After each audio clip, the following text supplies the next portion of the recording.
Okay, hello everyone. Today consider is the determination of that DO is a dissolved oxygen water by Winkler methods. Winkler method is a classic titration method. We to determine that how much water is dissolved in the oxygen, how much oxygen is dissolved in water sample. In the principal section, we have to look at the simple reaction given. It's a manganese sulfide. It's a manganese sulfide is that react with an alkaline KOH solution to produce that MnOH twice formation. This is a magnetic hydroxide is react with the oxidizing condition to produce a basic magnetic oxide formation. 2 moles of MnO and OH twice formation. This is a basic magnetic oxide chemical formula.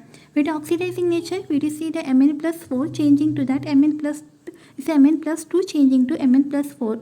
Is a divalent manganese changing to tetravalent manganese. In the third reaction, we will see the simple reaction it's a tetravalent changing to the divalent. It's a tetravalent Mn plus 4 change to Mn plus 2. This is a revert condition. We will see MnOH twice. Is MnO and OH twice is adding with the sulfuric acid to produce that MnSO4 formation. This is a tetravalent is changing to divalent. I said potassium iodide to iodine formation. This is a simple reaction. Is that iodine to iodide to iodine formation. So I minus changing to I to formation. Iodine is given. Iodine is started with a sodium thiosulfate solution using the starch as an indicator we are using. Okay, here we look at that a simple reaction. In the iodine is a react with that a sulfuric acid to produce an oxidizing condition and O a key to a sulfur formation. The iodine started with a sodium thiosulfate solution Na2S4O6 formation.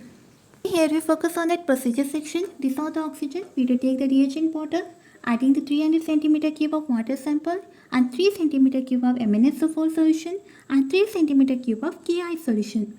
Now shake with this water. We are shaking and we have precipitation settled on the below and adding the 1 cm cube of concentrated sulfuric acid. The precipitate dissolve that slowly. While slowly adding the concentration sulfuric acid, precipitation dissolve completely.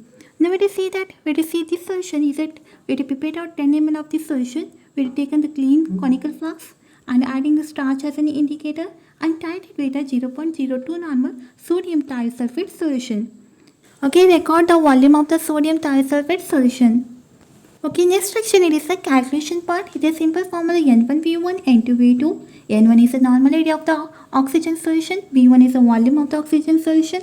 N2 is a normality of sodium thiosulfate solution. And V1 is the normality of the volume of the sodium thiosulfate solution. We use that N1 is equal to N2V2 and divided by V1 N1.